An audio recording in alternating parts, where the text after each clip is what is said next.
Okay, hey, welcome to the Mormon Theories podcast. I'm Ryan Hinckley, and I'm the host. I'm here with Lance Weaver, my guest. I'm super excited to talk to him.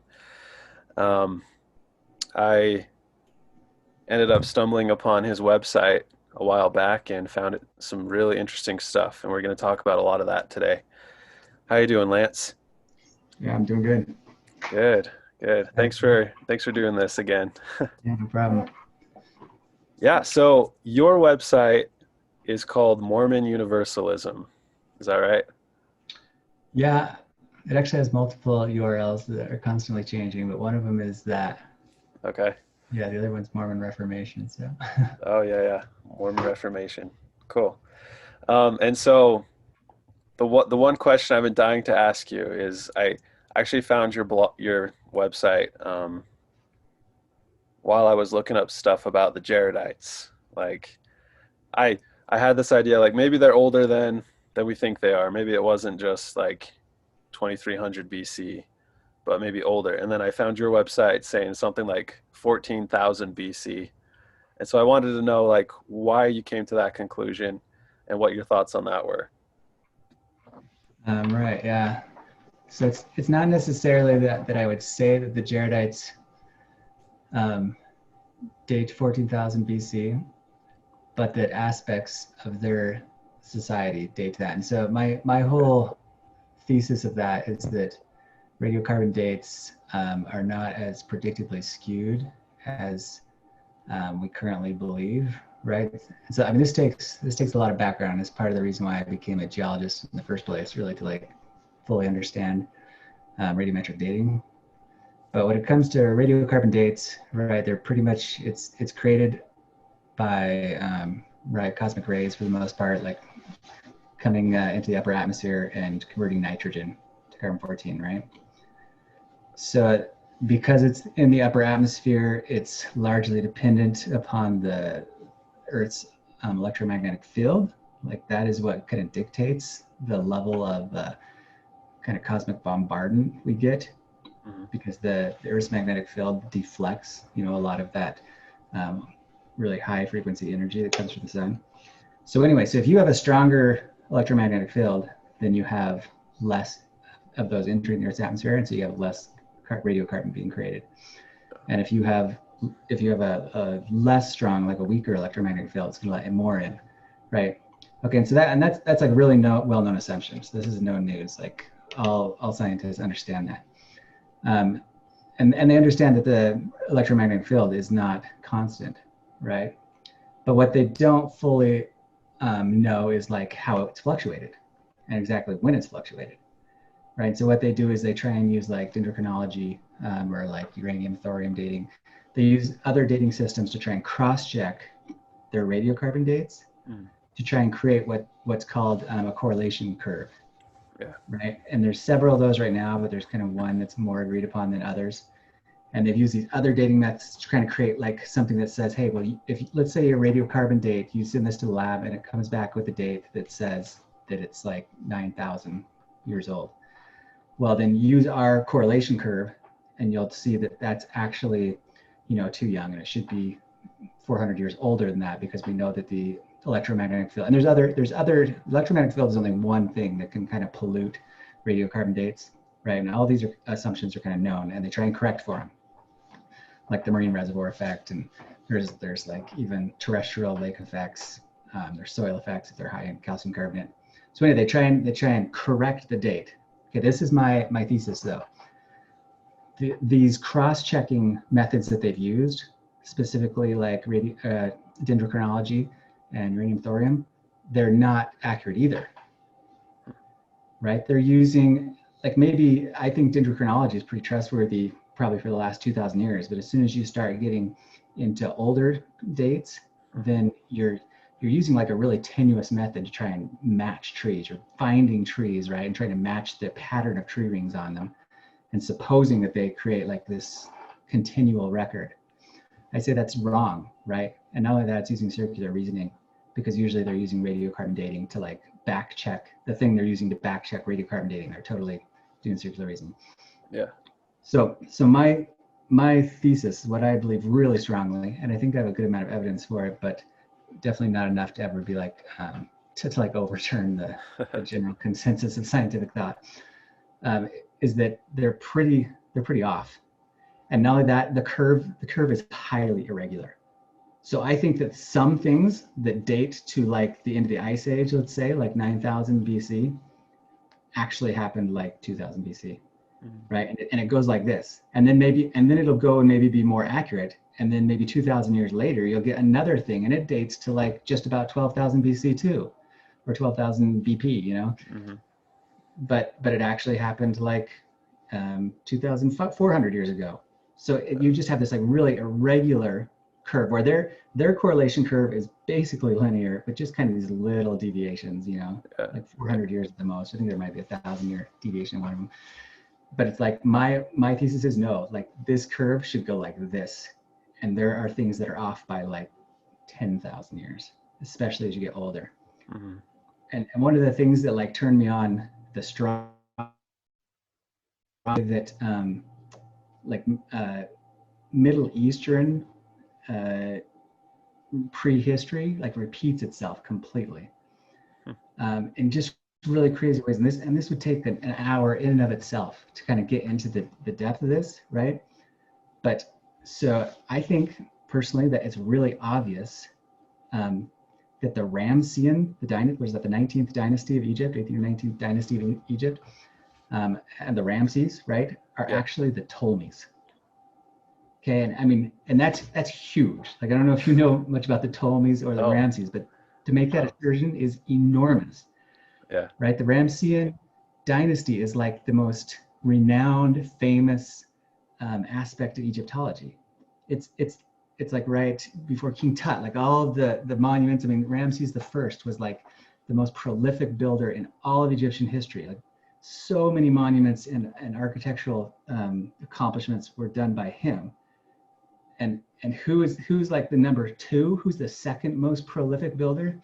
Ptolemy the First, right? Like you go through, and they each have this dynasty that goes like Ramses the First all the way to like Ramses the like 14th, and it's the same with the Ptolemies. You got like Ptolemy the First to like Ptolemy the 14th, right? But one of them is historically dated.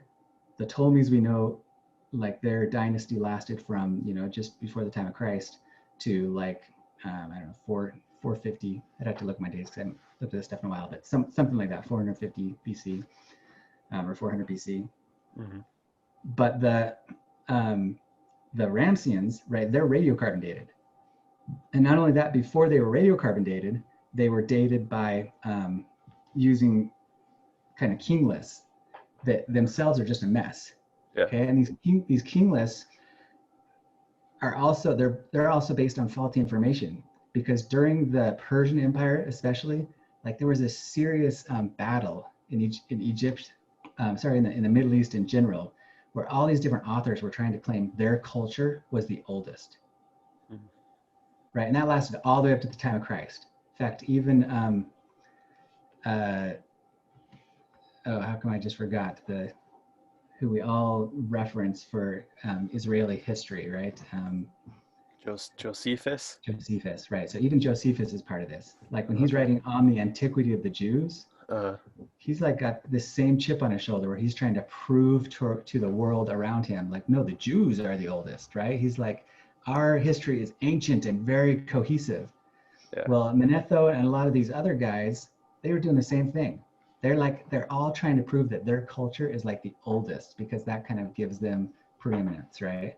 Mm-hmm. And it just so happens, right, in the way that I look at the research anyway, that kind of the dates that were given to Ramses they're still like, we're like 600 years off, but they kind of correlated with these faulty dates from the king lists.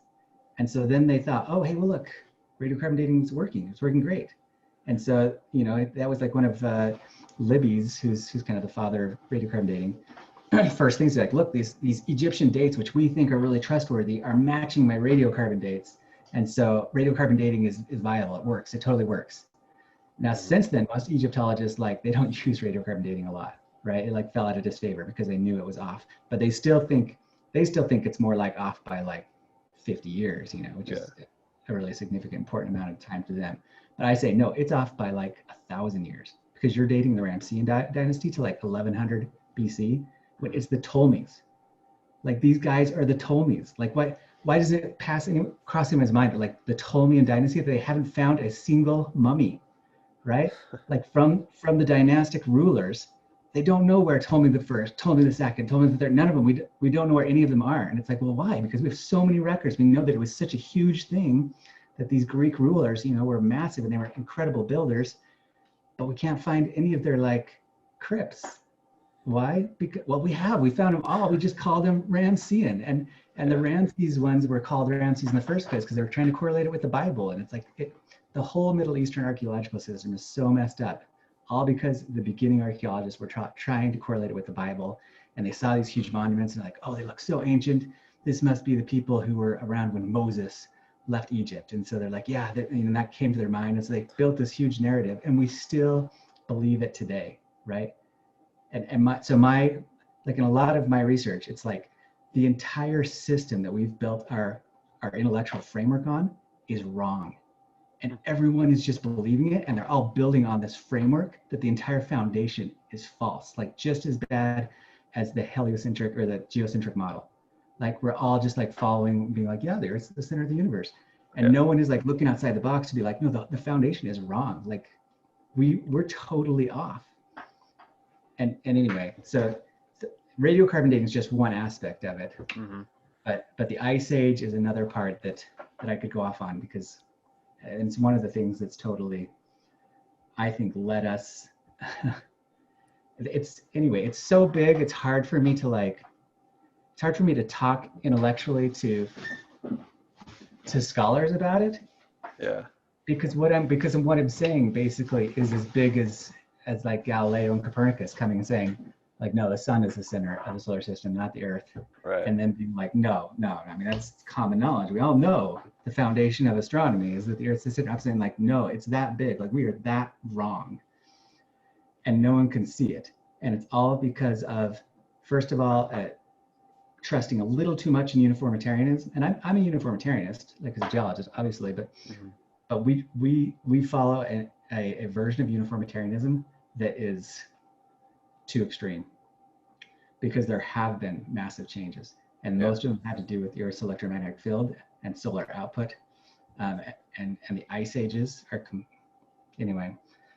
That's something else, like, So with those changes in the electromagnetic field, is that like connected with the changing of the North Pole? Because it like changes precession or whatever it's called. Is that, or am I Okay, way yeah. off? I'm sorry. I don't, No, there's a huge relationship there. okay. Okay. Yeah. So, like, first of all, there's a difference between obviously what North Pole, right? Yeah. That has to do with the geomagnetic. It's the same thing. So electromagnetic field is kind of what lets us know which way is north. Right. So there is really a North Pole that is the northern section where all the geomagnetic lines head into the North Pole, and that migrates over time. Okay. Right, and it's like moved massively just in the last 20 years, and so north has moved.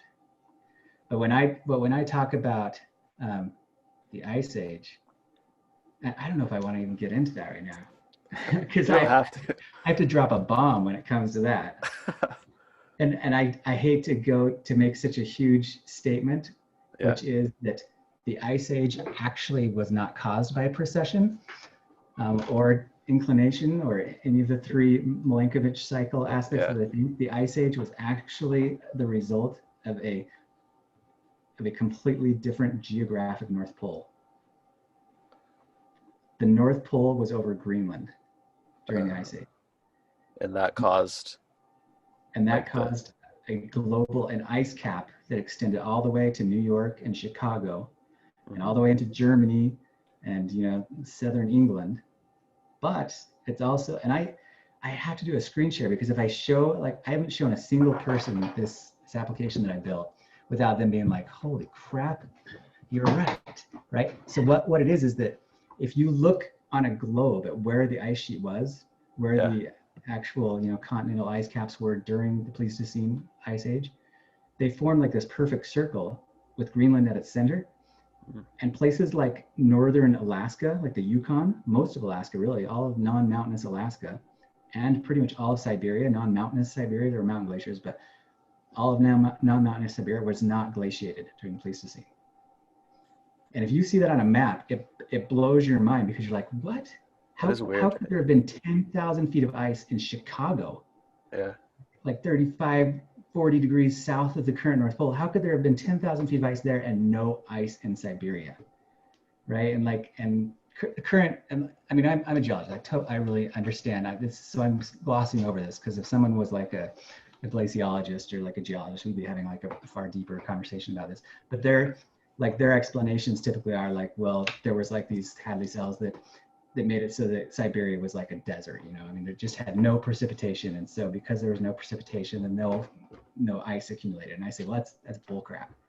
That explanation is such bullcrap. You're just coming up with all these mental gymnastics to explain the phenomenon, Yeah. because you look at that exact same thing happens in the center of Antarctica today. Like the center of Antarctica is a desert. Like it gets like less than 2 centimeters of snow a year, and yet it still has 10,000 feet of ice. Why? Because it doesn't matter. Even if you only get 2 centimeters a year, over thousands of years, that's going to stack up if there's no melting. So the argument that it's like that Siberia went thousands and thousands of years within this incredibly cold climate, you know, but yet it didn't accumulate a polar ice cap, but like the central Canadian shield did. Anyway, the whole argument, it's bonkers, right? And the explanations they come up with, the oceanic currents and that are bonkers too. When the explanation is so obvious when you look at it like on a 3D globe. Yeah. Like if I could screen share, I could show you, but I don't think. Yeah, you can try. Maybe try to do it, and then yeah, I don't know. I'm not good at this program, but we can try. Yeah, I know how to do it on Google Meet, but I don't know how you. Oh, there it is. No, I found it. Look at this. Yeah, go Okay, ahead. let me see if I can open it really quick first. Just give me 1 second here. No, you're good. Yeah, like I built this 3D. I mean, I love maps. So kind of what I do for work is build all these mapping applications. Mm. So then I built this one kind of showing the Ice Age. And I think it makes it like, anyway, once you see it, then it kind of makes it come alive as far as like, oh yeah, wow, that's kind of an interesting configuration. Oh, look, it says right here, host disabled participant screen sharing. Oh no. Like if you look down by the pause, stop recording and chat and all that, there's a button that says screen share. Okay, hang on. I think I figured it out. Can you do it now? Yeah, there it is right there. Okay. Sorry about that. All right, okay, so it says I'm sharing. Yeah. So can you see it? Yes. Okay, so this right here, like I made these polygons, and these polygons are really, they're pretty accurate as far as like the current scientific consensus of where the Pleistocene glacial ice fields laid. Okay. And so, I mean, you had huge mountain glaciers, right? Like, can you see my mouse too? Yes. So you had huge mountain glaciers in the Rockies, obviously, right? And it extended all the way down, like even into Yellowstone and stuff, and I mean Utah, right? I mean, you had glaciers in Big and Little Cottonwood Canyon. Yeah. But as far as the actual continental ice sheets, right? This was their extent. You can see like the Canadian Shield, Greenland was in the center, and then you've got like the Scandian and the England ice sheet, right? And then Finno-Scandian, I think they call it. And then the Kara one over here. Anyway, it's like, it's this perfect circle almost. And this white circle you can see, that's kind of what I've delineated as, I think that was basically the Arctic Circle. Okay. And then that little circle in Greenland is the magnetic North Pole. Well, yeah, the geographic North Pole. Oh, right, yeah. Yeah, who knows where the magnetic North Pole is? It's always like going all over the place. Oh, okay, yeah. Sorry. But yeah, and that like that opens up a topic, right? Because we don't really know where the geographic North Pole ever was. There's not a lot of evidence other than an ice sheet for us to figure out where the geographic North Pole is, because what is preserved in sediments, what geologists use to track kind of the apparent North Pole, is the geomagnetic North Pole. Right. So we look for like magnetic field imprints, right, in sediments and rocks. And and then we suppose that the geographic North Pole was somewhere nearby, because Okay. we make the assumption that the geographic and the magnetic North Pole are probably usually within 10 degrees of each other, even though that assumption isn't holding very true right now, right? Because the magnetic North Pole is like going all over the place. Uh, But I mean, so we can at least say it's within 20 degrees. So yeah. So how does the geographic North Pole move then? Because isn't okay, it? Yeah, go ahead. uh, it's not easy, right? And I think people pointed this out like back when, and it was usually creationists, and so that's one of the reasons why it was always dismissed, because like when you got like huge catastrophists and creationists whose other science is kind of like so bad that people don't believe it, and they're the ones pointing this out, then it's like no one's going to take it seriously, right? Right. But there were people who pointed this out and were like, look at this. I mean, it looks like things were different. But then the question always was, well, what changed the geographic North Pole? Like, what on earth could do something like that? And any explanation for that, back when this was part of the discussion in academia, maybe back in the 40s to the 60s, it just like reached too much of creationism and catastrophism to really take serious, and no one came up with a great explanation. Since then, though, right, like I think things really started to change with the KT, the Chicxulub crater that it caused the dinosaur extinction. Right. Like really before that theory became mainstream, even something like a meteorite impact that could cause a major extinction was like too catastrophist. Like it wasn't uniformitarianist Mhm. enough. Right. And that was like, that's kind of like a weird story how that even got popularized was like the Alvarez Nobel Prize winner guy, his son, anyway, had a bunch of money and he started like paying Hollywood and all these shows and books to kind of like print this idea of his, and then it caught on and became mainstream, and now everyone thinks, yeah, I mean the dinosaurs died from a meteor impact, and now there's a lot more people looking at that being like, well, maybe that's a good explanation for even like the Younger Dryas, which is like Hmm. a period of kind of like a mini ice age after the ice age ended. So, but that's a good theory that maybe a huge meteor impact could change the geographic North Pole. But what doesn't make sense in my mind, right? What you have to explain is that we do have in our ice cores what seem like clear evidence, and soil records kind of confirm it, that the ice ages came and went, Right. right? So you had like periods of even places that were nowhere near the pole. It got cold and then it got warm. It got cold and then it got warm, and it almost seems to follow some kind of periodicity, even though it's not like so great, like the Milankovitch cycles might try to lead you to believe. So then it has to be something like periodic, like something regular. So that's why I wouldn't want to ever be so bold or like arrogant to try and be like, well, this is what did it, right? I think like a scientific consensus should probably be working on this problem and come Yeah. up with ideas. Well, but I think it probably has something to do um, with some kind of wave. This is the only thing I can think of anyway, emanating out from the galactic core. And I mean, this is a huge topic, but I think there's probably, this is my thought, Mm. that in the same way you've got like this, I can't remember what it's called, but in our solar system, there's like a plane, basically an electromagnetic plane between the North and South Pole, and planets cross it. I think there's something like that in the galaxy itself, that when our solar system crosses it, it does something like excites our sun and excites the planets, and maybe moves them. And that there's something like that seems like a more valid possibility for like a periodicity in extinctions, and a periodicity in huge lava flows, the Mm. traps, that they call them, that seem to happen periodically in the geologic record, and as well as the ice age. That like you've got something that's controlled by massive, maybe gravity waves, emanating out from the center of the Milky Way galaxy, right? At Sagittarius A and Sagittarius B. Interesting. Like Yeah. anyway, but yeah, something is doing it, and it's making it like periodically our Earth like shifts, almost like on a clock. Yeah. Anyway, Interesting. I have lots of other thoughts on that, but Yeah. one other thing I'd show you here really quick is that like Yeah. we Go ahead. put Antarctica. Oh. So that's Antarctica superimposed on the ancient ice cap. Yeah. And this red line is kind of the extent of the winter sea ice. Okay. Which I think if there was land, that's probably about the extent that the South Pole ice cap, its largest extent. So I think I find it interesting that the Pleistocene ice cap was basically the exact same size as Antarctica's maximum ice coverage in the winter Yeah, with sea ice, that is cool. which leads me to believe that things weren't all that much colder during the ice age at all. It really was just a separate North Pole, Yeah. and that's why Siberia was never really glaciated. You know. Okay.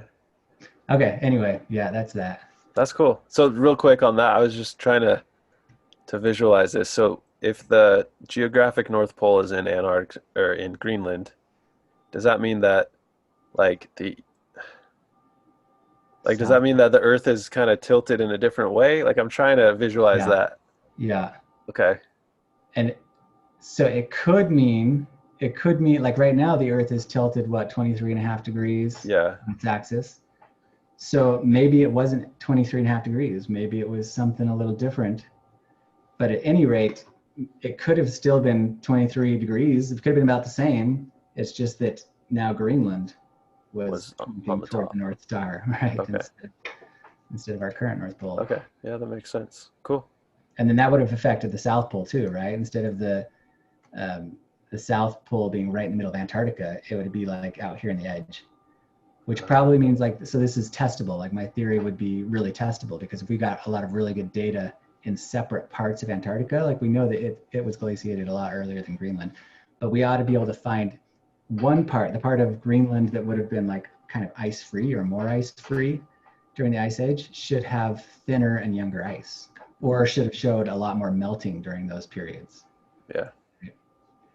And anyway, my thought is that no one has really looked for that yet. And so Right. it doesn't really show up in the way that we date things. And we're always using radiocarbon dating to try and like um, date our ice cores. And so you've Hmm. got that same circular reasoning going on. Yeah.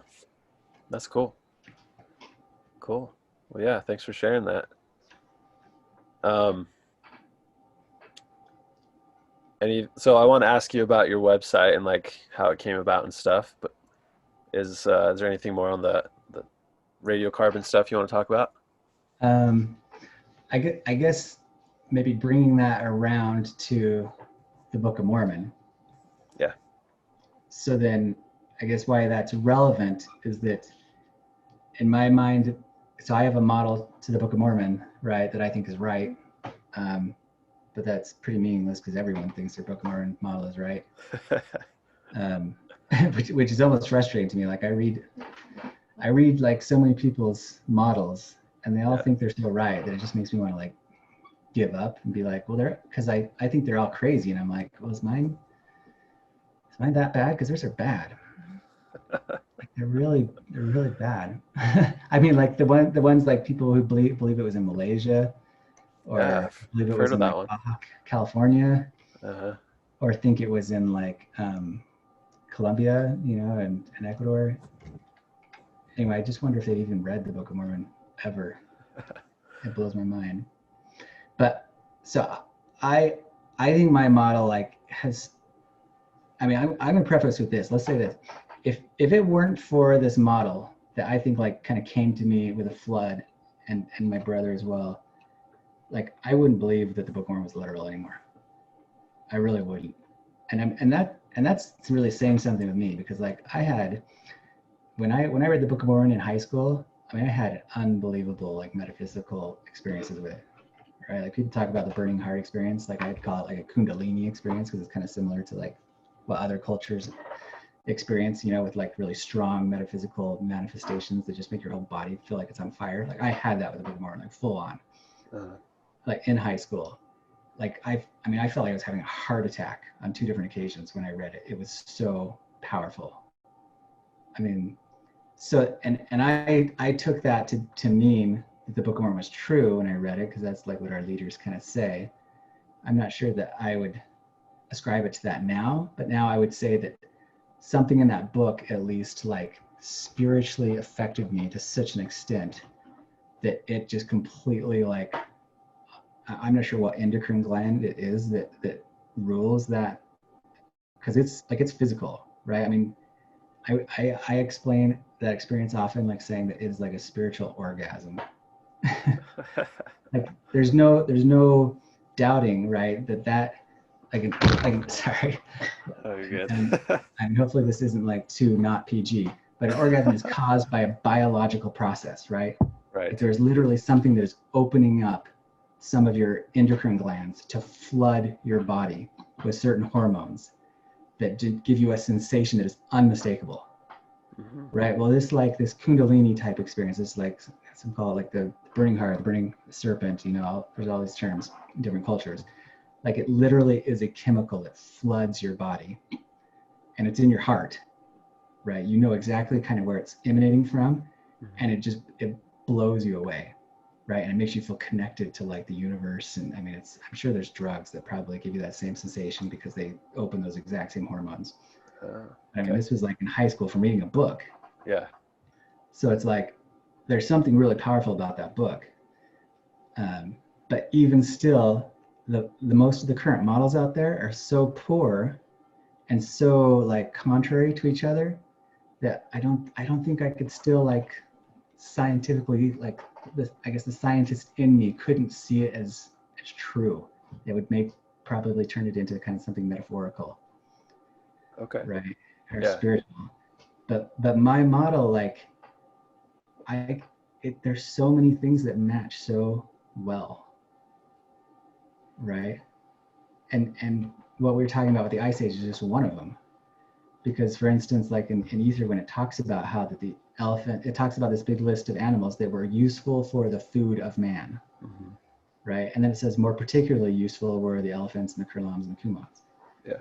So then it's like, okay, well, it's saying that they ate these big animals and that some of them are extinct, so they don't even have names now, but they were eating it. And then it says that there was a dearth, and in the dearth, all the animals fled south. And it says there was no rain upon the face of the land, right? And so all the animals leave, and it says that the people followed the animals and ate them all, right? Right. Like, so basically it's saying what archaeologists already have found with the Clovis, that they ate mammoths, that their main food staple, because it says more particularly useful for man were the elephants, the kurlams, the coupons. So their Yeah. main food staple was the mammoths and probably the woolly rhinoceros, right? And maybe anyway, they had a couple of those animals that were Giant like their sloth. main food staples, and that there was a huge change in the climate, like the end of an ice age, and that all these animals took off because the climate shifted so radically, and that Uh-huh. they hunted them to extinction, right? Well, that's exactly what archaeologists have found, but they date it to 9,000 BC. And so then when a Mormon person tries to correlate with the Book of Mormon, they go, "Oh, these dates don't match." Yeah, so that's not proof. Right. And so there's one after another of things like that, right? And that for two reasons, current Mormon scholars who try and correlate the Book of Mormon, they overlook them all. And one is dating, right? Because the dates don't match, they dismiss it. Hmm. And the other one is the narrow neck. And I'll get into that later. I think Yeah. there's a huge misunderstanding in the narrow neck. I think once you understand those two things, right, then it's like you get so many correlations that it's kind of like, whoa, hey, that's totally crazy. So here's my second example. The second one would be, well, the Book of Mormon teaches that there was like two huge major cultures, right? Right. And the Southern culture basically chased the Northern culture across the continent, because there's no doubt that like early prophets, early readers, and the most like if you're just going to assign the most obvious, take the book for its word, it kind of suggests a continental model, right? I mean, when it's always talking about the whole face of the land and the North Sea and the South Sea, it seems like it's suggesting a continental model. Yeah. But so, and then it's saying that the Southern culture chased the Northern culture, over a period of 45 years, and then exterminated them. So we should see that in archaeology, right? We should see like entire cultures collapsing in a line all the way to upstate New York. Okay. Okay. So that is in the archaeology. That is absolutely in the archaeology. But no Book of Mormon scholar will ever be like, oh, yeah, that's in the archaeology. Why? Because the dates don't match. right? The dates totally don't match. Yeah. Okay, like archaeologists know that the Maya collapsed 800 AD. Well, that's after Book of Mormon times, right? So that's no match. Then Teotihuacan collapsed shortly after, 900, 800 to 1000 AD. Teotihuacan culture, which is the Mexican Highland culture, totally collapsed. Mm-hmm. And Teotihuacan was abandoned. After that, the Chichimeca lands all the way up West Mexico, the exact same thing. They completely collapse. And in that case, there is like bodies everywhere, right? Alta Vista, there's like 4 different ruins in there where they just find so many skeletons and so much evidence of warfare, right? And then those areas were abandoned. Shortly after that, around 1150 AD to maybe 1250 AD, the Anasazi lands collapse. The Anasazi culture collapses, right? You have the Chacoan phenomenon before that, where it just explodes. Like all of a sudden, you have this influx of so many people that they're building great houses like everywhere. Like in radiocarbon years, you've got this like 300-year period where the population just explodes. And who knows where these people are coming from, but they are building hundreds of great houses all around Arizona, New Mexico, even into Utah a little bit, Colorado, Mesa Verde, Chaco Canyon, Casas Grandes, Paquime in northern Mexico. It's a huge one. These massive great houses. I mean, some of them are like 5 stories tall, right? 2,000 rooms. They have opened up a huge trade network where they're trading macaws and all these birds and fine wares from West Mexico and even all the way down to the Yucatan they're probably really stripping the Rocky Mountains, Colorado Rocky Mountains, its resources too, and sending them south. But the main evidence is of stuff coming north, right? But then that society collapses, right? About 1150, 1200 AD, radiocarbon dating. Uh-huh. And then after that, you've got Coquilla, right? And all the Mississippian cultures. And then they collapse, right? And they collapse later, right? Some of their dates are like radiocarbon years are like 1400 AD, but really I think Coquilla is closer to like 1250 or something like that, just right after Chaco. So then that culture collapses. Well, hey, that matches perfectly with the Book of Mormon. Like you've got almost every major culture on the entire continent sequentially collapsing, just like the Book of Mormon said. Yeah. But no Book of Mormon scholar is ever going to like stick his neck out and be like, hey, that's a crazy coincidence. They're going to instead go, oh, no, that's all after the Book of Mormon. Book of Mormon ends at 450. We all believe in radiocarbon dating. Right.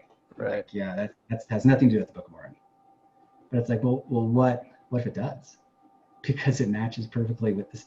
And frankly, like the Book of Mormon offers a better story than the one that archaeologists have, right? Like, I mean, who's going to believe that drought ended the Anasazi? Well, it's not called Anasazi anymore. It's called like ancient Puebloan, because that's Anasazi is kind of like a derogatory term. So we'll just call it the ancient Puebloan culture. I'm talking about the Anasazi, right? Four Corner region.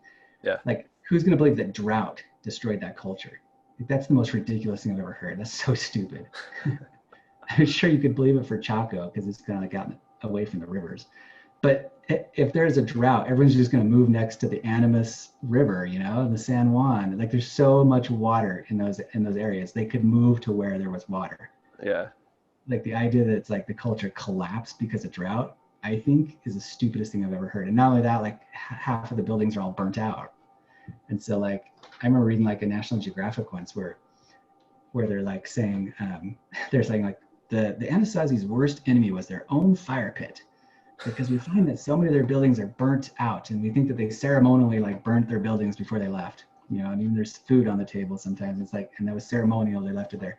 That's why not look at the more obvious reason that like some of these new books like Mancorn and anyway warfare in the Anasazi, it's more obvious that like there's a huge war, right? And the thing collapsed because of warfare, and they were cannibalizing each other and doing all sorts of crazy, exactly like the Book of Mormon says, right? I mean, right.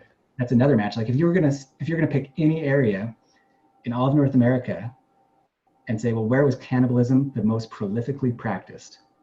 Absolutely the Anasazi, without a doubt, right? Any archaeologist who like knows anything about North America, even though it happened elsewhere, definitely the most in the Anasazi lands. Yeah. Well, what's the one place in the Book of Mormon where they talk about eating each other? It's like end. The final battle, the land of desolation, right? Anyway. Cool. And there's one thing after another. Like I'll give one other example of a thing that I think is like an obvious correlation, but no one would ever believe it because of the radiocarbon dating and the narrow neck. So the other one is Teotihuacan, right? Like Teotihuacan is believed to be like this like like the largest pre-planned city basically in the world at the time, right?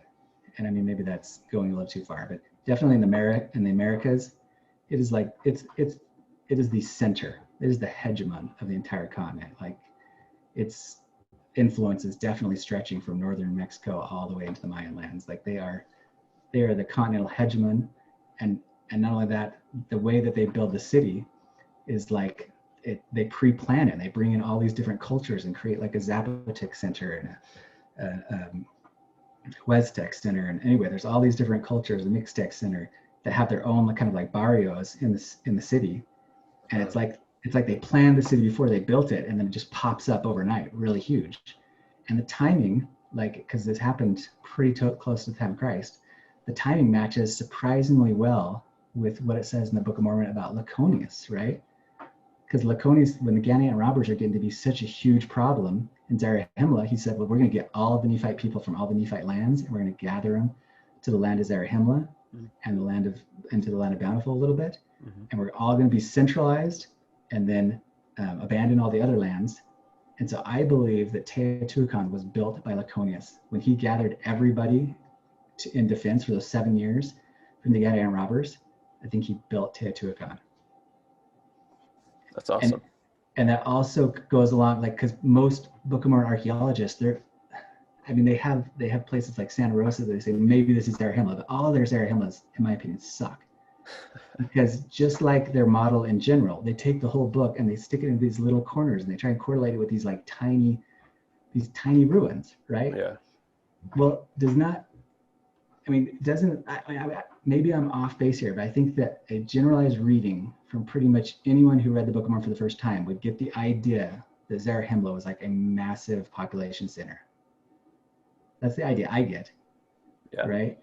But Right. it's like it's, if you're going to try and find it, you should be finding a huge ruin. And it should be like the preeminent ruin. Even if it's small, it's bigger than everything else. Right? Except for maybe the city of Nephi.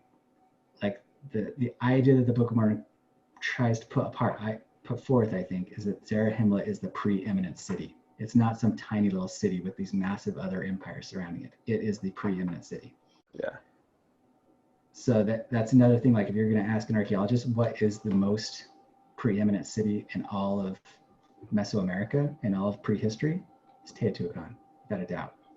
Right? And right behind it, especially even in the writings of like all the Aztec, like right behind it would probably be like Cholula, which is just to the south to it, right? Those Mexican highland cultures, they were the political hegemons. They were the population centers. Okay. So anyway, that's my Zarahemla, like Cholula and Teotihuacan. But no Book of Mormon scholar would ever say that, because like, well, we know Zarahemla's south of the Narrow Neck, so then where's the Narrow Neck? Yeah. Right. And so then that gets into like a whole another can of worms that would take me another 40 minutes to explain. But anyway, I have like a book I'm writing, so I'll kind of get into that and kind of cool. Some other time, because there's so many awesome, like so many amazing correlations. The city of Nephi, the correlation is just, anyway, every one of them I think are like, wow, like everything the Book of Mormon says is like right there, obviously in the archaeology, like not just there, it is like the most, it's like the main story in archaeology, you know? Sorry. Anyway. No, you're good. That's cool. So your big thing is kind of like the dating is more, how do I want to say it? Like the way that archaeologists look at it today, at least people in the church who are trying to correlate places, they just dismiss a lot of the things that you would look at because of your theory on the dating and the radiocarbon stuff. Is that right? Right. And I kind of offer two different theories, right? Because on one hand, I would say, well, maybe radiocarbon dating is wrong, but we also, I think, need, in all fairness, like need to consider that maybe the Book of Mormon is wrong, right? Yeah. I mean, I know there's a lot of people who kind of hold scripture so sacrosanct that they don't think that there's like errors in it. But I mean, the book itself is like, hey, if there's errors, they're the errors of men. Like we know that we made mistakes. So Right. don't, Yeah. don't disbelieve the book just because there's errors of men. I think that these men were like highly prone to error, just like the Egyptian records, like and even the Israeli records. Like a lot of ancient records, people were horrible at geographies, like Strabo's geography. I mean, it sucks. I mean, those guys did not understand. Like a 7-year-old with Google Earth knows geography better than the preeminent scholars of the ancient world. And because Yeah, how could they? it's true. How could they know what continental shorelines look like? The only places they knew is they knew like, oh, this city's north, this city's east, and it's this many days that way. Yeah. They didn't know what the shoreline looked like. And when they're Right. trying to drive, I mean, what they walk the shoreline and try and like draw what it looks like. And that's what I think happened with the narrow neck, right? They thought that there was a narrow neck in northern Mexico where the huge Chihuahuan Desert is. No one Uh, went there. There's no ruins. There's nothing. It's uninhabitable. No one ever went there. There's just two small travel corridors along either side, right? Two narrow passages, right? About a day and a half's journey. I think that those narrow passages ways are the only place that anyone ever went. And they thought that the Sierra Madre Occidental and the Sierra Madre Oriental, these two mountain ranges along those passages, were the same mountain range. And so they believe and I have some maps of early cartographer Spanish, right? People from Spain and Italy, they thought the same thing. They draw a map and they show like this narrow neck in northern Mexico that doesn't exist, oh, right? that's Why? cool. Because they didn't have Google Earth. Right. And so I think they thought the narrow neck of land was there, right? But they didn't quite get geography. But also I think that their timelines, like when you look at the king lists in Egypt, none of them agree, none of them, right? And so modern archaeologists try and like piece them together and then use the archaeology to piece them together too. The fact is like they all the time were like taking kings and like putting things that should have been side by side and putting them on top of each other. So this king that was actually this one ruled in southern Egypt, this one in northern Egypt. They ruled at the same time, but we're going to put them like one after another. And then Yeah. and the next chronologer is going to come and like put them the other way. And so I think that we need to admit the possibility that maybe the Book of Mormon is doing that too. Okay. And maybe it's possible that, especially fourth Nephi, where we think that there was like only 400 years, Mhm. maybe they're trying to make it fit with the narrative because of the prophecy of Samuel and some of these guys. They're and Nephi, they're trying to make it fit with the narrative, and they think that what was actually 1,000 years was only 400 years. Uh, And so they put that there's only like 3 people, but there was actually like tons of kings they're cutting out there. right. I think we should accept that as a possibility. Yeah. So maybe have one camp of people who are like, no, we think the Book of Mormon's right and archaeology's wrong, and then maybe have another camp of people that say like, no, we think archaeology's right and the Book of Mormon chronology is actually wrong. Yeah. That's really interesting. So like some of those cultures that you said like disappeared around 1,000 or 1,200 AD. Do you think that could be like the Book of Mormon's 450 AD? Is that kind of what you're Right. saying? Right. Yeah. So in my Okay. book, that is one of my theories, and there's really some crazy evidence for that, like some Yeah. really strong evidence. That's Right? cool. Because there is a Quetzalcoatl figure that's in the annals, and Hmm. can't remember which of the whether it's Duran or the other chronographer or whatever. Anyway, he has there being like a Quetzalcoatl lived 1,000 AD or something like that. Anyway, I have my book and I can't pull the dates out of my mind, but um, like 400 years before that, we find like really strong evidence of a major asteroid impact in the Pacific, like in Japan, Hmm. and they know that it like distorted radiocarbon dates, and it hit like at 750 AD or something radiocarbon years, um, right? And then like 400 years later, you've got the radiocarbon dates showing all like Teotihuacan, the Anasazi, and the Cahokia cultures all collapsing within like a couple hundred years. Wow. So so maybe anyway, so maybe that asteroid impact really did cause this huge destruction, right? And so they're like mixing the time of Christ destructions with this asteroid impact. Anyway, I've got like some really cool stuff on that, Yeah. but That's cool. I don't know if I have time to really go through all that. But the book will kind of go through that, but it's not good. I mean, I don't really care about any of this stuff right now. It's going to be 10 years before I really turn my attention to it. Well, that's cool. I'm excited for it. That sounds awesome. So cool. Well, yeah, thanks for sharing. That's cool. I don't really have, I don't know if the word what the word is, but I'm kind of agnostic when it comes to Book of Mormon geography. Like I don't know. I'm just interested to hear all the theories because like you said, I've never really heard one yet that kind of hits everything for me. But I don't look into it that much either. So, Right. but that's cool. That's awesome. Maybe Um, let me see real quick. Maybe I'll show just one. Just I mean, I'll just touch on this because if you haven't seen it or if anyone watching this yeah. um, cares. So anyway, like I've spent like hundreds and hundreds of hours, like way too much of my life, looking at Book of Mormon geography. uh, But let me share my screen real quick, yeah. just I can show. Okay, so you see this right here. Anyway, so Yeah. I have an article, like I have an internal um, geography that I've made, Okay.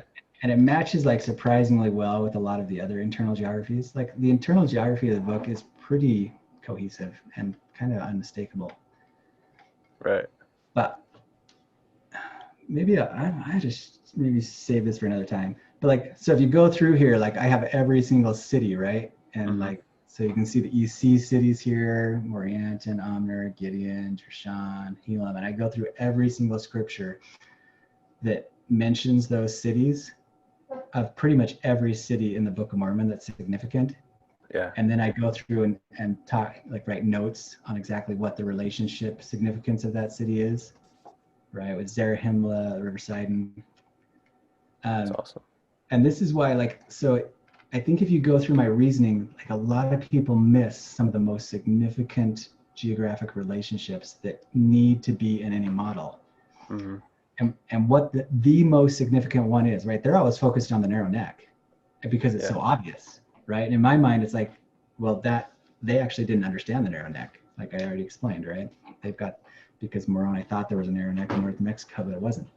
Yeah. What he did understand really well was the relationship of the border between the land of Zarahemla and the land of Nephi, right? And there's so much time spent on that border because the border is talked about in Alma 21st, right? Or what is it, Hmm. 22? Um, so, and it's explained that there's like a narrow strip of wilderness that is the border. And it Yeah. even explains that the river Sidon, right? There's a line in there that says, in the river Sidon, running from east to west, right?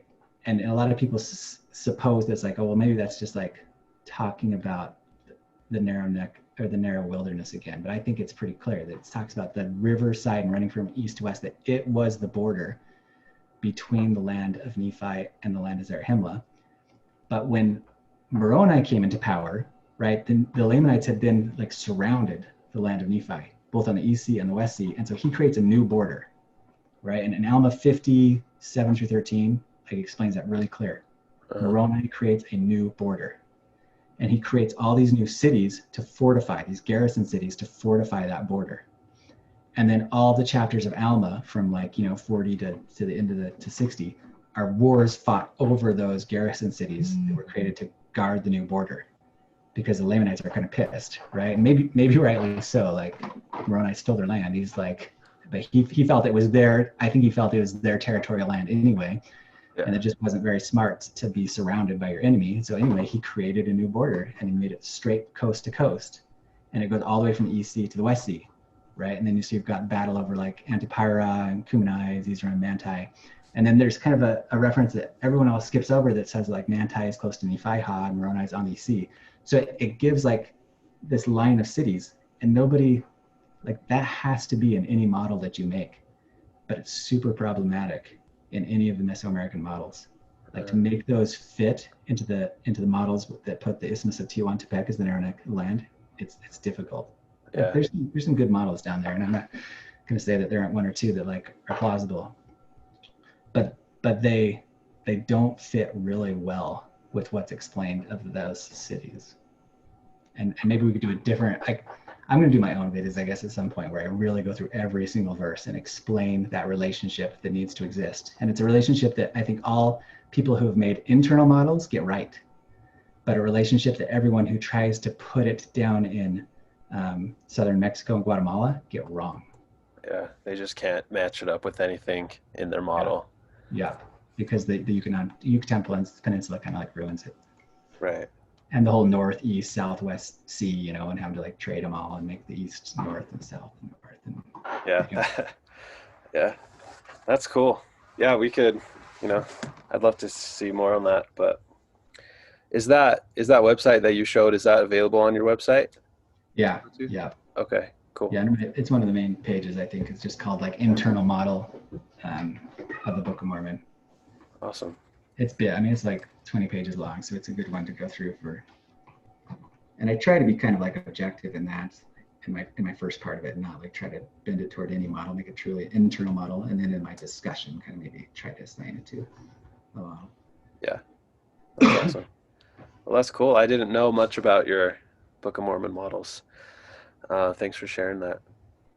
The uh, the website, though, I'd love to hear more about your website, Mormon Universalism, and some of the things you wrote on there. Like you have stuff about theophanies of other people, not just Joseph Smith, but other people, and you've got like channeled texts and of other prophets and stuff. I'd love to talk about some of that stuff if you can. Yeah, like every one of those topics is like its own thing. Yeah. But if I was going to try to summarize like some of my main points in my ideas of universalism. So okay, so my first one would be like the whole basis of the site, like this idea of universalism, is that I think that universalism is completely contrasted with fundamentalism, right? And I mean, these are loose terms, but the way I'm going to use them and define them, like a fundamentalist religion believes it's the bomb. It's steeped in pride, Right. right? It thinks that it is like God's gift to earth and God's mouthpiece on earth, right? Right.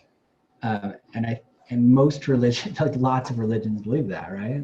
Like there's just a ton of religions on earth that all think that they are the true church, right? I mean, Catholic Church has been doing it for millennia. They think they're the only true church, right? Yeah. And the Protestants kind of like, no, we are. And so I think it's pretty typical for a young church to come out and be like, hey, we are the only true church and we are the highest light.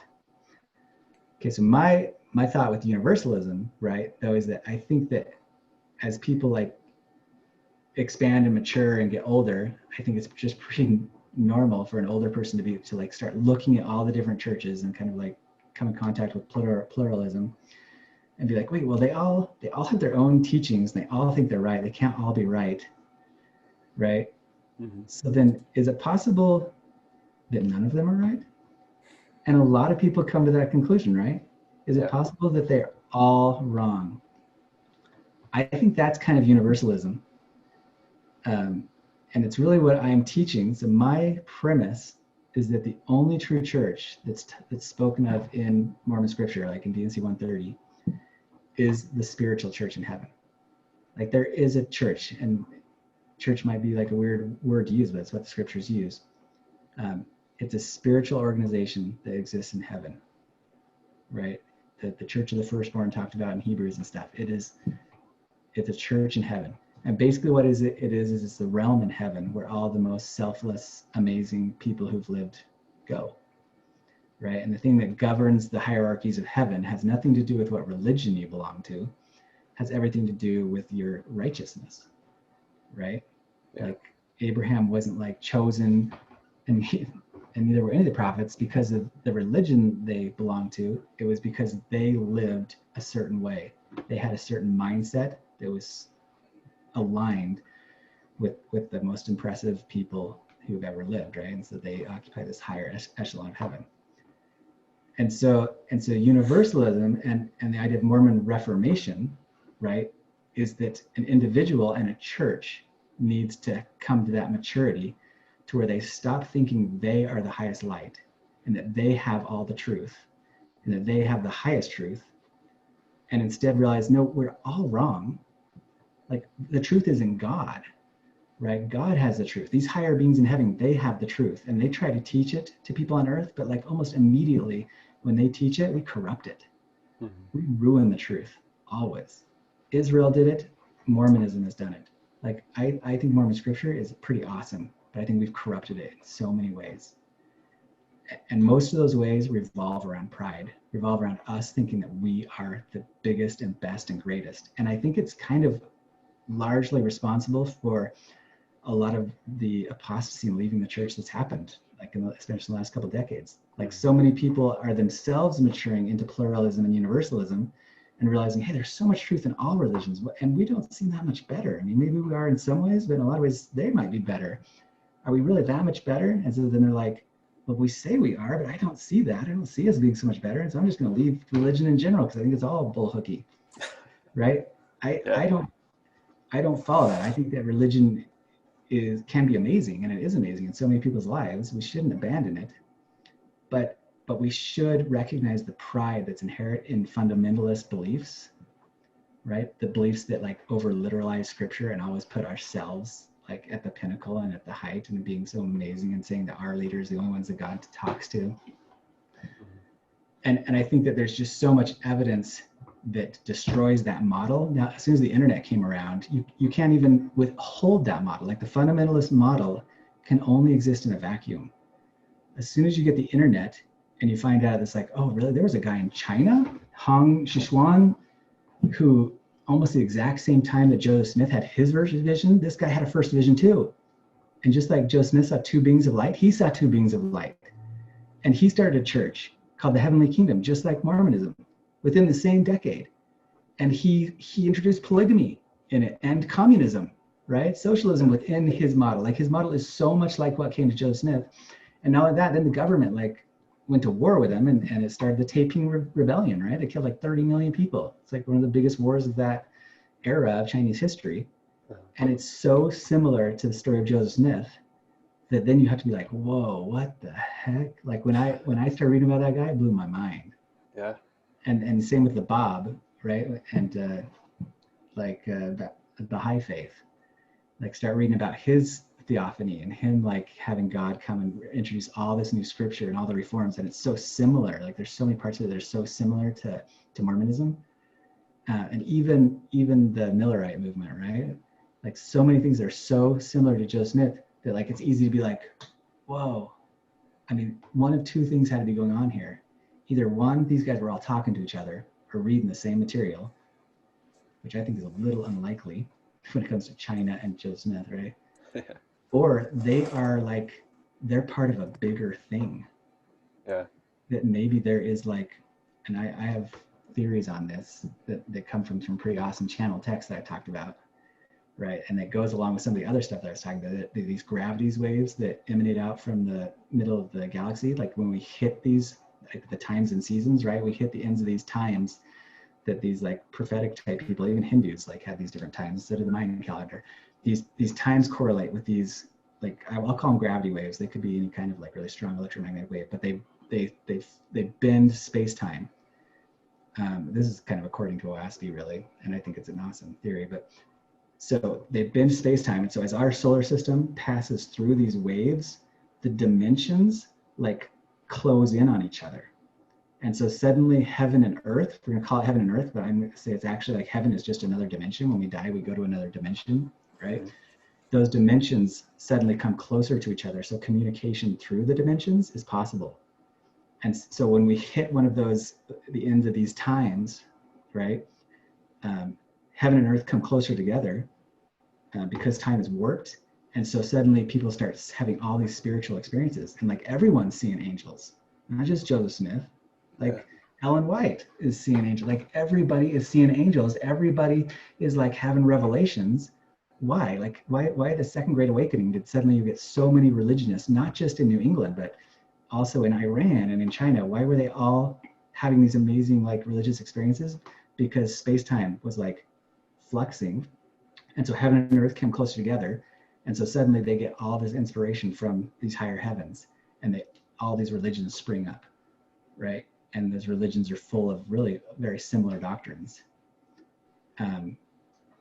So then universalism again, right? It's like, we shouldn't think that we're the bomb, that we're the highest heaven, because everybody channels God according to their own ability to see God. Yeah. Okay, like, this is a big, I don't know if I want to get into this, but I think that visions, like Joseph Smith seeing God, no, I'm not going to get into this. Okay.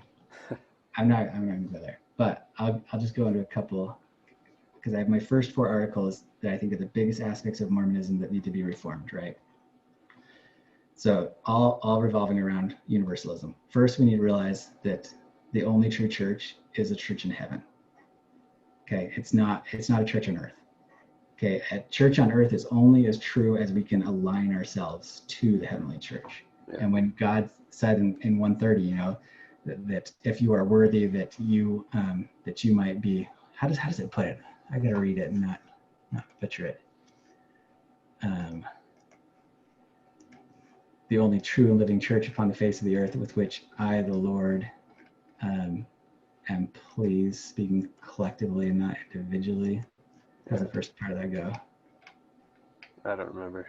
Okay, it says, and also those, this is 130, also those to whom these commandments were given might have power to lay the foundation of this church, to bring it forth out of obscurity and out of darkness, the only true and living church upon the face of the whole earth, with which I, the Lord, am well pleased, speaking to the church collectively and not individually. Like, I have a whole article written on that, because that's the only scripture that even like really comes remotely close to suggesting we're the only true church. But I think that we totally misunderstood it.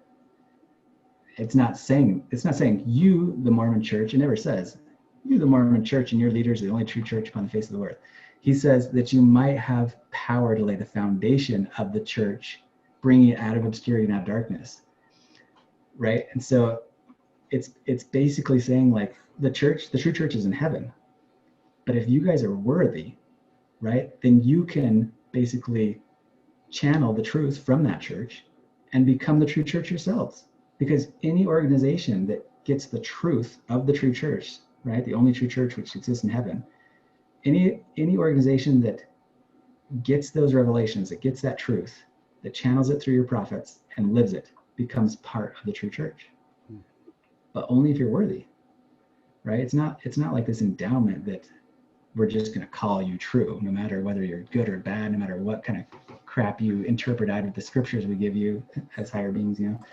Mm-hmm. Like, if you align with the true church, you become part of the true church.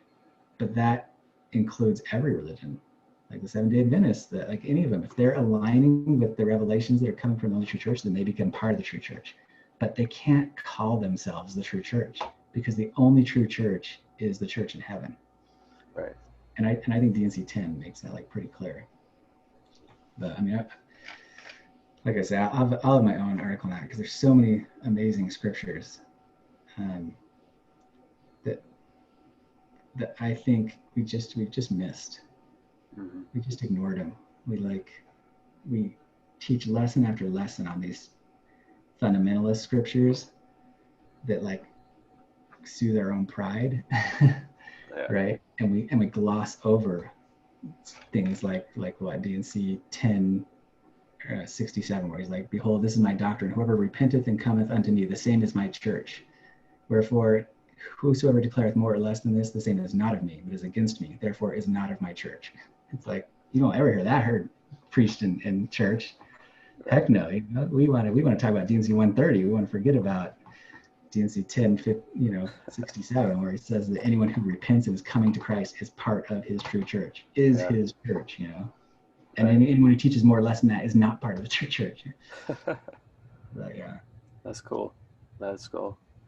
So the main, I think of DNC 76 because whether we believe it or not, like, that's universalism, right? Everyone's getting saved. Like, everyone's going to the telestial or the terrestrial or celestial, and it's all heaven, no matter which one it is, you know? And so I think I don't think we typically, as LDS, we don't typically think of us as being universalists, but I think we are, really. We just don't realize it.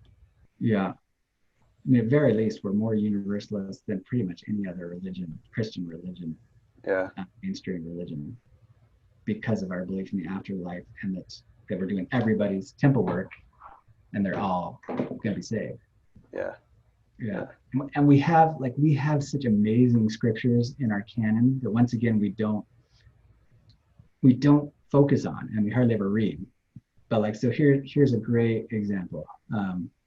Okay, two scriptures that you'll rarely ever hear in church, but that are so universalist and so beautiful. Like really, 2 Nephi 9:25 and 26, and Mosiah 15:23 and 25. Oh yeah, and then the other one, like Moroni 8:20.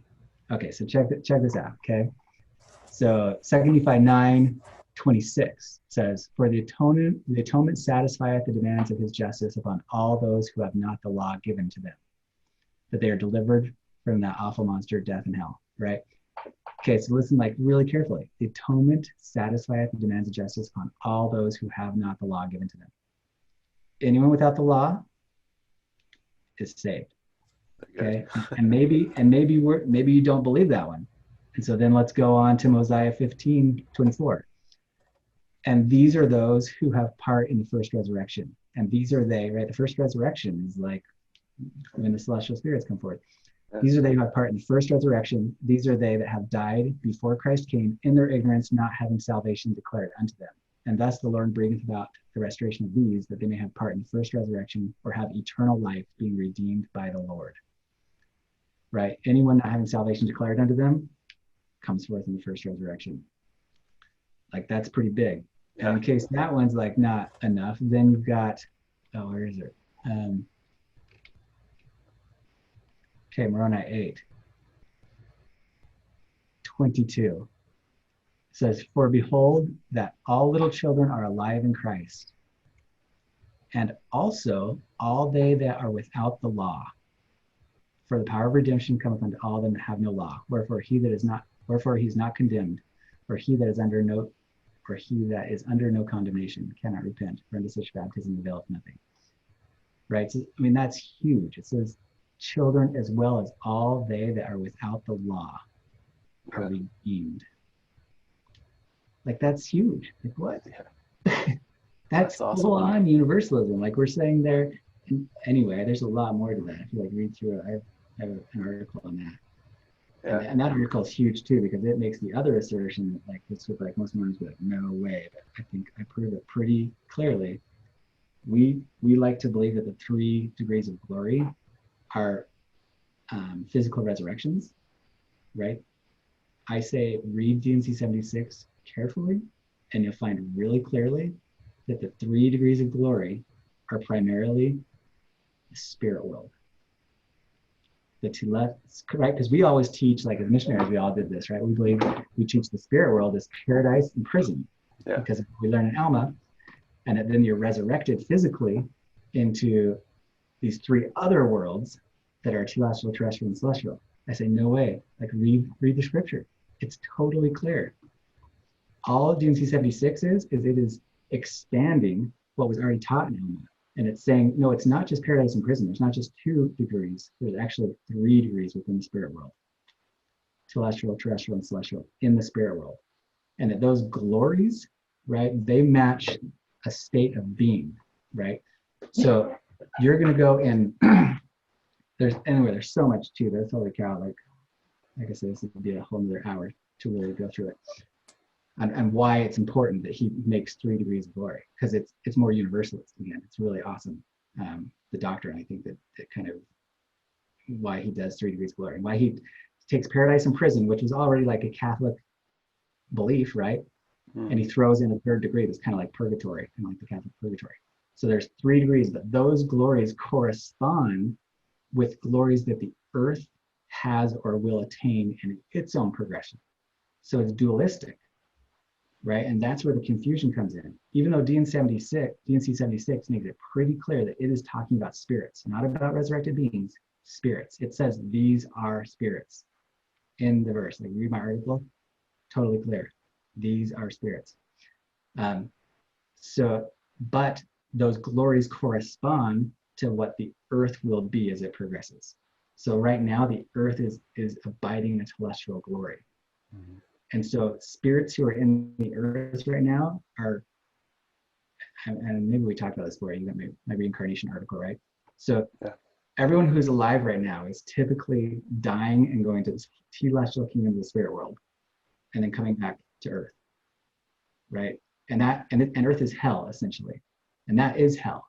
So the Hindu concept of samsara, this wheel of being stuck in the system where you're going to heaven and coming back, right? Because what does it say? It's like that they may, go with Abraham, Isaac, and Jacob and enter the kingdom of God to go no more out.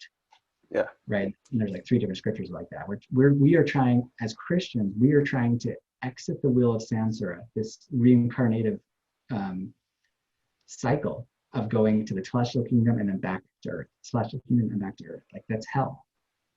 We Yeah. want to exit that and enter a higher kingdom of the spirit world where we don't have to keep falling back to Earth, right? If we can attain the terrestrial or the celestial glory, we don't have to come back to Earth until the Earth itself has reached a glory equal to that level that we attained. Because at one point, the Earth is going to become terrestrial, right? So we've been celestial like forever. We've been, Mm-hmm. and these are arbitrary terms, and so we'd have to get into the science of like what that actually means. It's just a level of energy, and it has to do with where we are in the galaxy in our own orbit. But like, so we've been celestial, and at some point though, the Earth itself, like we are starting to get into a terrestrial glory right now. Like with the Industrial Revolution, things changed. Suddenly, Earth is a lot better place than it was 1,000 years ago, right? With so much technology, and it's going to be way better in another, 500 years. It's going to be a different place.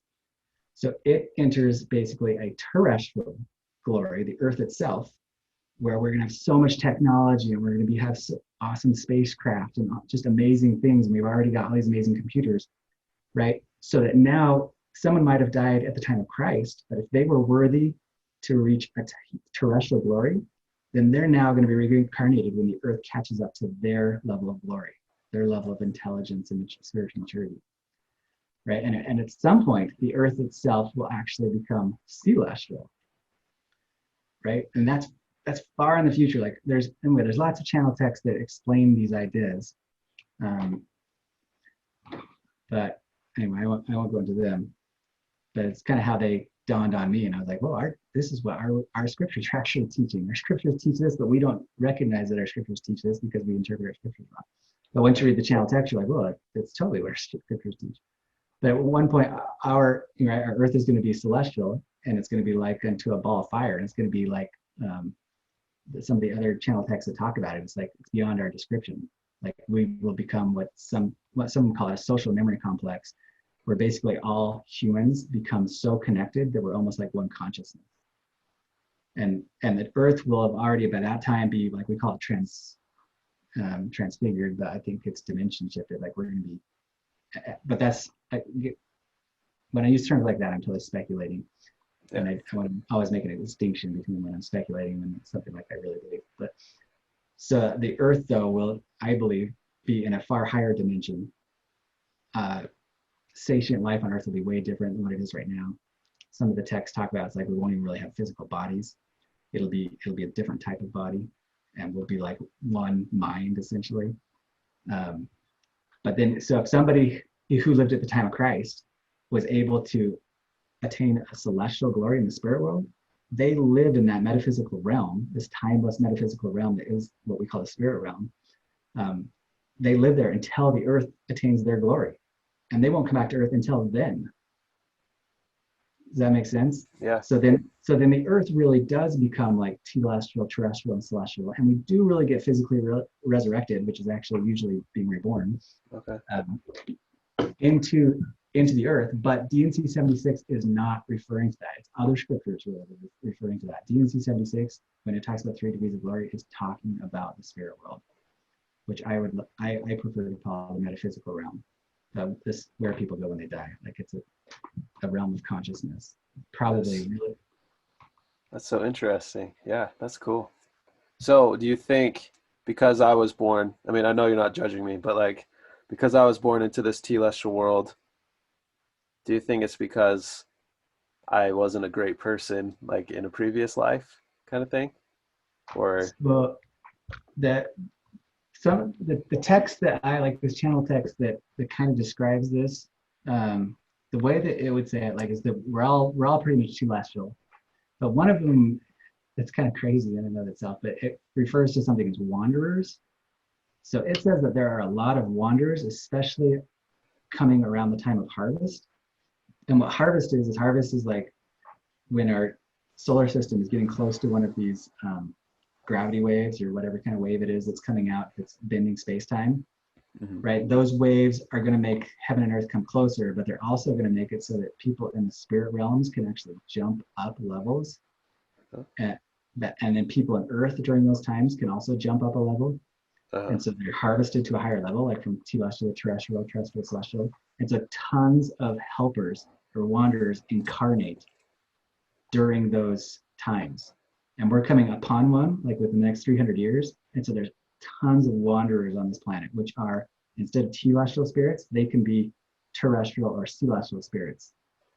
And that belief is kind of important because what it is like it says, but they're all veiled. Like everyone goes through the veil. Even a celestial spirit comes through the veil, and only very powerful spirits can penetrate that veil. Like really mystic people who are like adepts can like penetrate it and know their true nature. So you can't judge yourself or others.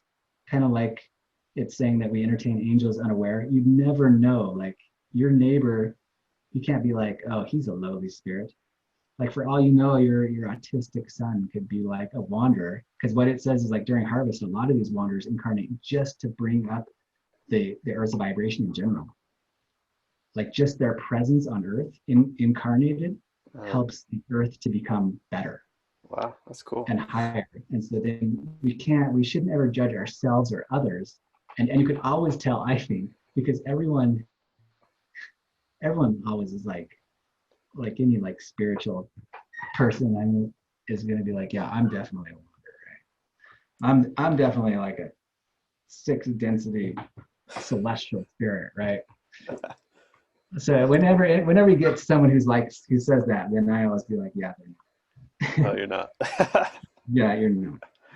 Like if you were, you wouldn't think that you were. Like you actually have some humility. I think that the important thing is you don't judge others and you don't judge yourself. Yeah. Unless you have had the heavens open to you and you have literally like seen across dimensions and seen your true nature, which I think is like so rare. Like don't judge yourself and don't judge others. So that makes me think of something Joseph Smith said. He said something like, if I were to tell you who I really am, like you wouldn't believe me, or you would try to kill me, or something like that, right? To that Right. effect. Do you Right. think that was kind of like he's one of those veiled wanderers and he kind of saw his true nature and that's what he was referring to? Do you think that? Right. Right. He said, if you knew what I knew. But Yeah. I agree with that. So like one of the texts when it talks about wonders is like how you differentiate them. It says that I can't remember the words, but it's basically like that they are radiant beings. And I think that is a good way to know like how progressed someone is. Like I think a lot of people come to Earth like with disabilities because they want to learn, and so maybe they could be super advanced and not strike you as being a radiant being. But I think there's a lot of people that they just like radiate light. You know what I mean? Like you love to be around them because not only do they make they just make people feel loved and they make people feel heard, but then not only that, they have so much in them that it's like the world just like congregates around them. I think Joseph Smith was one of them, like a dynamic character. Yeah. But even him, in D&C, I mean, God, like the first like 20 chapters of the D&C, like there's several places where like whoever he's channeling is saying like, the Lord is saying, hey, you know what, you can fall. Don't think that you're like above falling. Like a prophet can fall. And if you don't repent, you can fall. And one of my beliefs is that the way that Joseph Smith came about polygamy, that he did fall. Right. And that God took him from the earth because polygamy was a full-on mistake. Even if polygamy is like kind of a viable like relationship arrangement, which I think it is, the way that he introduced it and the way that it was lived among the early saints with so much manipulation and coercion involved in it, that it was a huge mistake. and that because of that, like Joe Smith was taken before it could fall any further into that mistake, and the Saints Gotcha. were left to like deal with the aftermath. Hmm. Um, and I think it was all kind of part of the plan too, right? And this fits into even more channel texts that talk about how these higher beings, like they always reveal religion, they give them time to grow, and they expect the religion to go and progress and be pretty egocentric in the early stages of its life, and that's fine. But anyway, so like I think Joe Smith was told that you can fall and that all radiant people are that way, right? But that he was like a radiant being, like he had like so much in him, and from a super young age, he's like channeling so much stuff, Yeah. um, and everyone's drawn to him because he's just got so much light and information, right? And he builds something so big and so fast, and then maybe it got to his head and didn't know how to deal with it all. So he was taken. That's awesome.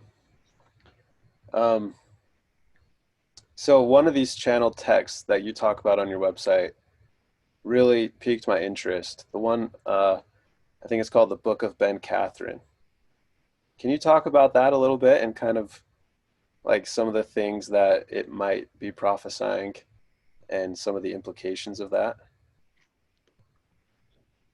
Yeah. Then that's another like full hour too. Sorry, I keep asking you about all these full length episode things. Yeah, like so I think I have in my intro to the Book of Ben Kathryn. I mean, I take all like channel literature with a grain of salt, Right. right? I don't think any of it. I even like include in that like Book of Mormon doctrine comes. Like I said, I think that channels channel things from heaven. They're not given it in words. Like they have to put it in words. It's kind of like Mhm. dumped on them as information, and they have to put it in words, and they can like totally distort it. And I think that really crappy channels like might have 10% of stuff that's actually coming from heaven and 90% of like stuff that's coming out of their own mind. And then on the flip side though, a really good channel might have 90% real stuff, right? That's coming from these higher realms of heaven, super intelligent beings, and 10% that's coming from his own mind. So then the Book of Ben Kathryn, I think is like one of the best channeled texts that I've read ever. Like it's awesome. And I still hold it a little bit like away, like waiting for some of the things that it says are going to happen because it's very specific and predictive in what it says is going to happen to the Western world and to Israel in particular. So if those things happen, then everyone should believe it. You know what I mean? Like if Israel is attacked by some kind by Iran, especially by like a, a group of Arab nations, which I would suggest would be like Iran in cahoots with Syria and Russia. But if a league of Arab nations attacks Israel and conquers it, like literally takes it over, even if it's just the Gaza Strip, like and West Bank, even if it's just the part of Israel that is Israel, but it was not supposed to be as part of the original pact. But if that is all taken over by Arabs, including East Jerusalem, um, and held by them, like even after the first 3 years, we should everyone like who's heard this, who's heard of the Ben Kathryn should be like, holy shiz, like this guy's a prophet, Yeah. right? Because it was given in 1996, published in 2006, and there's no like indication. And like I say, it prophesies of the pandemic, and that's happening right now. So that's like a check. Like people should Yeah. probably like at least prick in their ears, be like, oh, I wonder if this thing has, if there's something to it. But I don't know. I have articles that are pretty specific in like pulling out all the because I've read it, like I said, hundreds of times. I know it really well, and so I've tried to pull out all the really predictive aspects of it and make lists so that you kind of see like if those things start happening, like you should pay attention to this book. And Yeah. I've read a lot of channel literature, right? And it is awesome. Not probably more than anything, like you know how in the Doctrine and Covenants there's a part where where like the people are like, how do we know that legit Joe Smith, and he like channels another revelation, and in the revelation he's like, well, if anyone thinks they can do better, then let them write a revelation, and then we'll see if it actually sounds awesome or whether it just sounds like a bunch of baloney, right? And then they try, and it's like, well, yeah, Joe Smith's actually pretty good at making things sound legit and biblical. Well, Joe Smith doesn't hold a candle to Buchanan Ben Kathryn, right? I mean, this book, it was given in both Hebrew, because the guy is a Jew, right? It was given in both Hebrew and English. I only have the English version on my site, but it reads like it's exactly out of the Old Testament, right? And you can hardly even differentiate a lot of its language from like Jeremiah and Ezekiel, and every single verse is a reference to something in the Old Testament. Like whoever, well, we know who wrote it, right? He's a Jew living in Israel right now. We know how old he is. We know everything. And it's told in the book that he's going to work miracles and he's going to raise the dead and do miracles that haven't been seen since Jesus' time, right? So that's the other thing you got to watch for. Like you see a news broadcast where everyone's like lauding some crazy prophetic thing happening in Jerusalem, and someone's like healing the sick and raising the dead, and you'd be like, holy crap, is that Buchanan Ben Kathryn? He's supposed to be 80 years old when that happens. But so if that happens, then we can be pretty sure that like it's legit. If it doesn't happen, then like, I mean, just dismiss it and throw it in the rubbish heap of history of failed prophecies, right? But Yeah. But like I said, the thing reads so so amazingly, and so like it references the Old Testament so seamlessly in so many ways, like even better than the Doctrine and Covenants, that it blows my mind. Like I know the scriptures pretty well. At least I really did when I started to get into that, and I can't even like begin to place the references. There's so many, right? It's like this guy had the Old Testament memorized, or else it's coming from someone who did. Yeah. How old would this guy be right now? I think if I remember right, the age it gave was like 12 years older than me, like so that he'd be like 56 or something like that. Okay. It has like this section that says like how long have I arrested you from your ancestors, whatever, and it's like 40 years, because he was 40 years old when he published the Revelation, which would have been in 2006, which was like the year that I found it. But then it said like, well, and so shall I turn Israel. He says it in a way that makes it sound like, well, in another 40 years, I'm going to call you on the scene.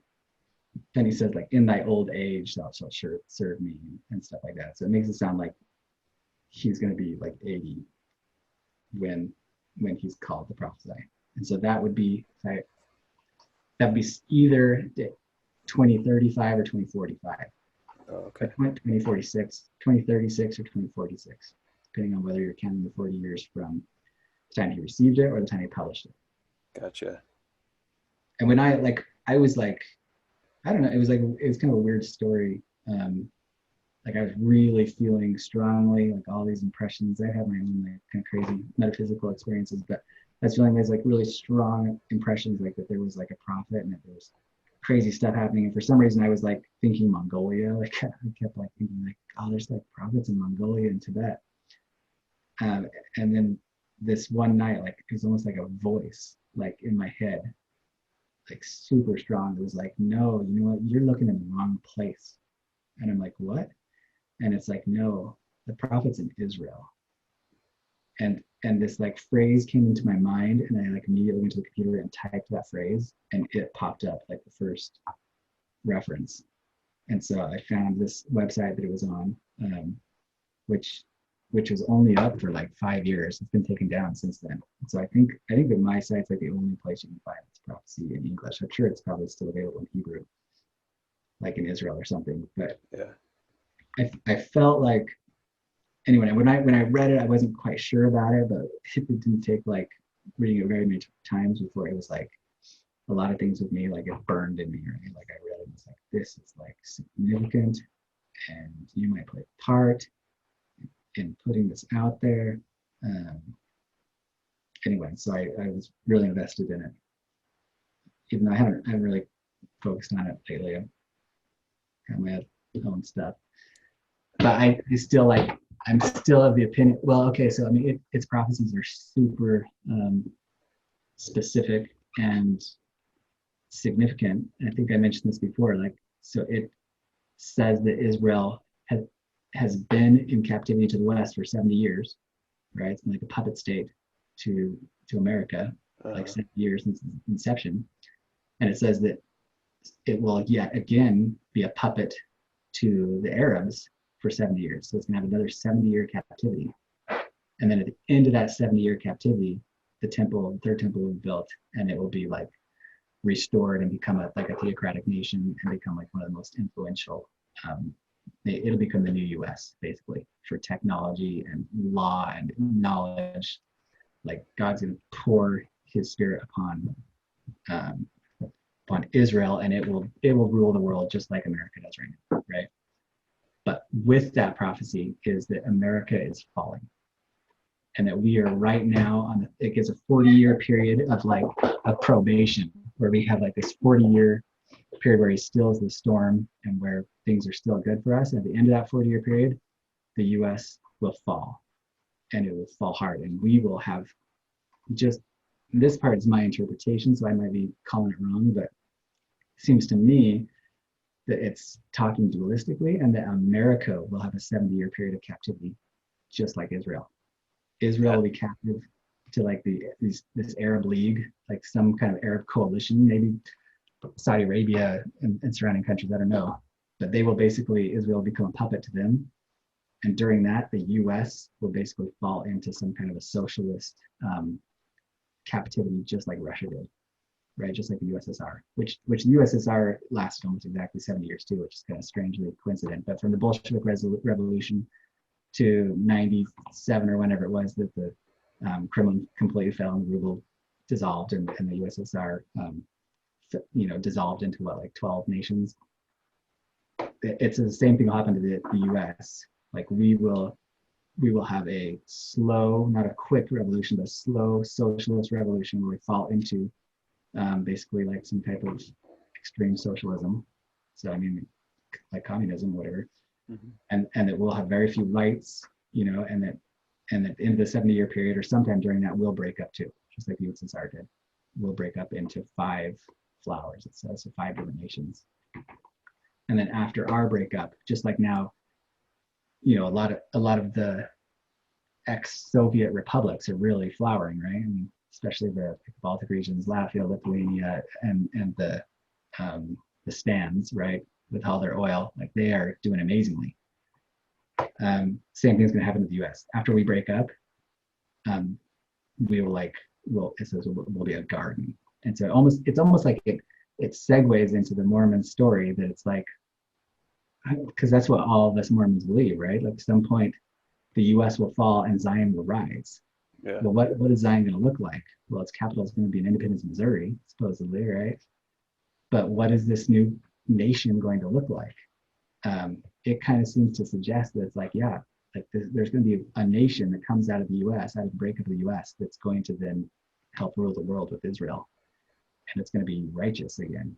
I mean, the U.S. right now is like effed up, right? I mean, we wouldn't know like good living if it like kicked us in the ass. But the idea is that after we go through this problem, like that, our social consciousness will awaken, and we'll learn once again like what is right living, and where happiness is, and where we need to have our focus, but that we have a lot of hard times before we get there, that we're going to fall into captivity. Yeah. So I'm just curious, like, does the Book of Ben Kathryn talk at all about the second coming? Like, would it happen after that 70 years captivity? Like, what do you think? Yeah, it's pretty okay. So what it says, and there's another channel text that kind of agrees with it. It basically, I wish I remembered the exact wording, but the way that it paints it in my mind, like I'm pretty sure what it's saying is that it goes off on, it's always talking about Judah and Ephraim, right? And this is another significant thing that makes it fit pretty seamlessly into Mormonism. It's kind of interesting. Like it categorizes Europe and America as Ephraim, like we're labeled Ephraim, right? We already kind of believe that in Yeah. the church. And then it labels Israel, and I think it's including the Arabian countries around it, as Judah. So it's chiding Judah and it's chiding Ephraim. And it goes off on Ephraim over and over about our idolatry and how we're always like that we've created a God of our own imagination. And it says something along the lines of, it's like we all think that Jesus is going to come. And when Israel gets attacked, like all the Orthodox Christians, they will full on think it's the second coming, right? Like Jerusalem is going to be under siege from this coalition that I think is probably going to be Iran and Syria and Lebanon, but who knows? So, and it'll be taken over, and like things like the temple, the I kind of think that the mosque up there is probably going to be bombed. Like it's going to be clear that stuff is going down, and then there's going to be reports of like miracles going on because you're going to have. Anyway, this is my interpretation. Let's see if, because it's kind of crazy. Let's see if it actually happens. But in my mind, I think it's saying the book of that Ben Kathryn, the prophet, will be working miracles during that time too. And so then that'll be in the news. And so everyone's going to think it's the second coming, like Jesus is coming, but he's not going to come. Instead of him coming and saving Jerusalem, right? Like everyone thinks, and saving Israel, Israel's going to be taken over. And the Christian world is going to be reeling from it. They're going to be like, what? Like Jerusalem was just destroyed. And I even wonder sometimes that it's talking dualistically, because it's often like saying about dualism, that I think it's like talking about the Vatican and Jerusalem in parallel, that maybe the Vatican will be attacked at the same time that Jerusalem is. I don't know though, maybe just Jerusalem. But at any rate, it basically paints a picture that's like we've created this idol in our minds and it's not true. And everyone's going to think that Jesus is going to save Israel, and he won't. And instead, they will be taken over for 70 years and in 7-year captivity. For those full 7 years, all Christians are going to be like, what? Look, Jesus should have come and saved Jerusalem, but he didn't. Instead, like, now the Arabs are like ruling the world. Like, what the heck? The Middle East is like rising as a major center, and Europe and America are falling, just like Eastern Europe did after World War II, right? Or after World War One.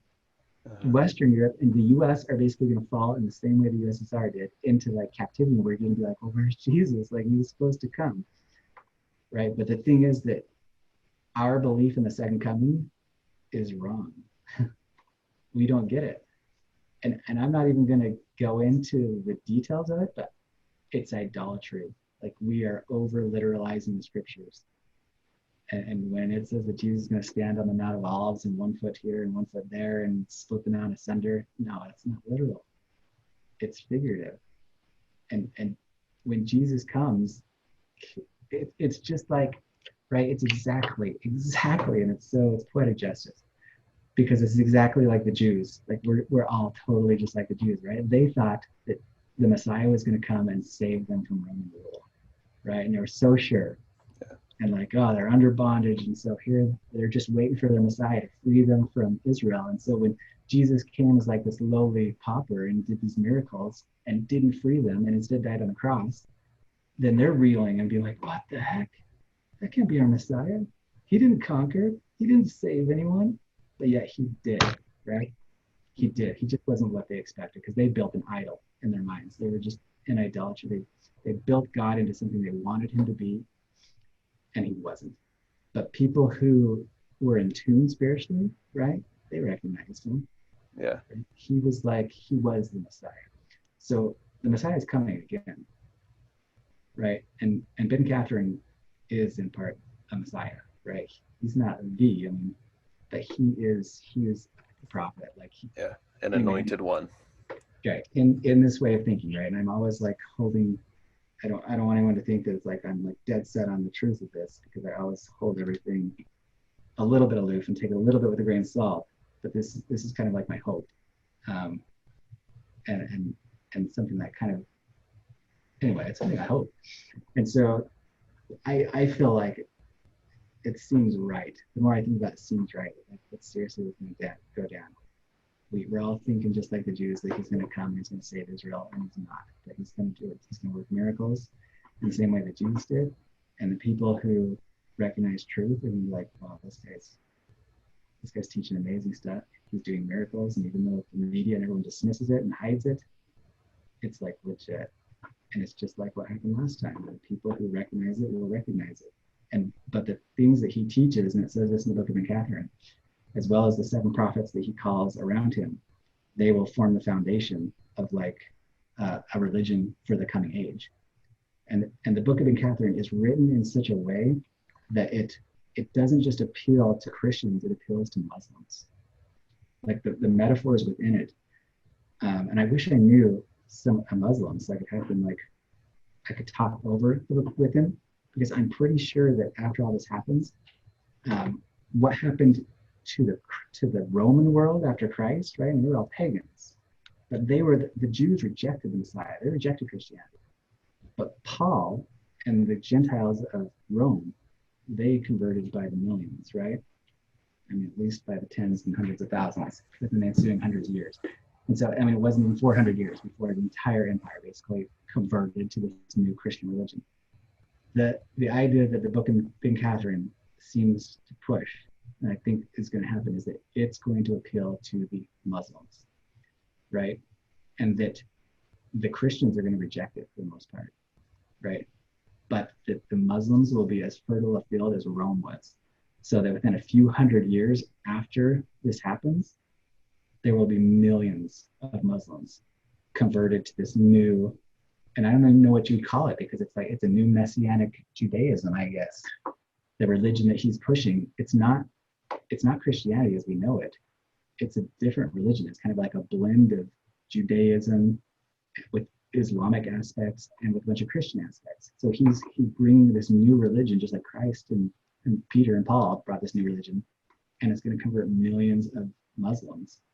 And this religion is going to bind together the entire Middle East. And the Middle East will then become this bastion of civility. Instead of being like this war zone like it currently is, this new religion will transform the whole region to become basically the powerhouse of the coming age, right? And that's the message of Mormonism too. So that's another reason why the Book of Ben Kathryn should appeal so much to Mormonism, because the message of the Book of Mormon and Mormonism is basically a warning to the Gentiles, right? In the Book of Mormon and 3rd Nephi and 2nd Nephi, over and over, he's like saying, Gentiles, repent, because the end of the age is here. The end of the time of the Gentiles is upon you. And the restoration of Israel is coming, right? So the age of the Gentiles and the Gentile nations are going to fall. And that's prophesied both in the Doctrine and Covenants and in the Book of Mormon. And then there's going to be a restoration of Israel. And who's going to be Israel? Who's going to be the new hegemon of the world? It's going to be the Jews in Israel with all the Arab countries around them, and it's going to be the Latins in the Americas, right? So as America falls, Mexico will rise, and Latin America. So the Gentiles are on their way down. And if we don't repent, we'll fall into civil war, right? And be destroyed just like Israel was, right? I mean, when Christ came and said, hey, you know what? This is your last warning. And 40 years after I'm dead, your entire country is going to fall into ruin, right? And you're just like, what? No way. But it's like, it happened, right? Yeah. And that's kind of the Book of Ben Kathryn's message. And I think it's the Book of Mormon and the Doctrine and Covenants message. Like they're saying, like, look, this is your last chance. You've better join and align yourself with restored Israel, which is the Latins and the Muslims. Because the Gentiles are wicked as hell. Like they don't know right from wrong anymore. And they don't know how to get along. Like our political systems are turning ourselves on each other. Yeah. And if you don't see it, like you're blind. Like war is coming. A complete dissolution of our peace that we've known for 100 years, you know, at least since the Civil War, is like on our doorstep. And people are like, so everything's so good economically. We're like, oh, the prosperity, things are gonna be great forever. But no, like after the end of it, I really believe in this message of the Book of Ben Kathryn. After the 40-year probation, which will, I think, end sometime between 2035 and 2045, our economic prosperity will come to an end. And as soon as our economic prosperity comes to an end, just like with the USSR, our peace will come to an end too. Like there will be, I kind of hope that it won't be like because the Book of Ben Kathryn is specific. It says, quickly came entropy upon France, so too upon China and Russia, but slowly it'll come unto you, America, as a creeping fog. So that it's suggesting, like with the French Revolution and the Bolshevik Revolution and the Chinese Revolution, they were very bloody and full of war, right? But it kind of suggests that with America, it's not going to be like a huge revolution. It's going to be more of a slow thing that happens over like a 20 or 30 year period, and not going to be like a bloody revolution. But it still will mean like the dissolution of what we've known to be America. I mean, we'll lose our freedoms, we'll lose our way of life, we'll lose our age of plenty, and I think that kind of what we're seeing now, COVID, is like a harbinger of things to come, like food shortage, all this thing that Russia's been facing for forever, especially after their revolution, like food shortages and economic problems. Things probably good for the poor, I mean, the poor prospered in Russia during Russia and China. Well, I don't know, actually. That's a broad brush, but I think the USSR is a good analog to look at and what America's headed toward. Or anyway, what the Book of Ben Kathryn, I should say, has led me to believe the U.S. is headed toward. Yeah. Yeah, I mean, I can totally see something like that happening. When you were talking about Israel being attacked and conquered and destroyed, and Christ not coming, it reminded me of a scripture. I think it's in D&C somewhere, 133 maybe, I don't know, but it says, it's like the people will say, oh, well, Christ is going to delay his coming until the end of the world, right, or something like that, right? And I can totally, like, I've always wondered about that, like, why would we think that? And then it makes total sense if something like that happens, because we would think that that's when it should happen, but then it doesn't. We're like, well, he's never coming then, Right. It makes perfect sense. Yeah. So. And I think, like, because there's some of the channel texts talk about that in a couple different ways, but it's like, so he will come, because most of the scriptures, when it's talking about the second coming, it says that he will come in heaven. Like, you look and it's like, he sees like there's all these metaphors of Christ coming in heaven. Uh-huh. So I think that he actually will come in the metaphysical realm, right? But then he will also come on earth, just not the way we think that he's going to come. He's not going to come as that marauding hero that vanquishes his enemies and saves the world, just like the Jews thought. Instead, he's going to come like kind of as the Book of Ben Kathryn and as this movement. Like Ben Kathryn will be a Messiah figure, basically, but he'll be the prophet, and he'll be carrying the message of the resurrected Messiah, I could say. Wow, that's awesome. Very, very interesting. I started to read it, by the way, from your website. I didn't get very far, but it is very, like you were saying, it's written poetically, like, and it's just a way that I could never reproduce, like it seems like you were saying from a higher source. Yeah, it's impressive. I mean, who knows? I always want to like distance myself from like being too dogmatic or being like, yeah, this is the way it's going to be. And I mean, you can tell when I get talking that I believe certain things, but they're still kind of like, I'm still always like, who knows? I'm not gonna sell my house and move up to the mountains because Book of Ben Kathryn says this or that. And I always have a hope that no matter that my interpretations are kind of wrong, that things will progress slower and more peacefully than maybe they could. I hope all these transitions happen slow. In fact, there's a verse in there that says something about the melting snow, like that the process is like the melting snow, that's how the Lord works, through slow processes. And I've thought a lot about that, like when you read like the Book of Revelation, or like so many of these prophecies that pack all these events into like one little book, and they're just talking about the highlights. Like you read those, and to the fundamentalist mind, like when you're over literalizing scripture, it's always like, oh, the world's going to come to an end. But when you think about it, if you take those same events and like spread them over 100 years, like it's not that bad.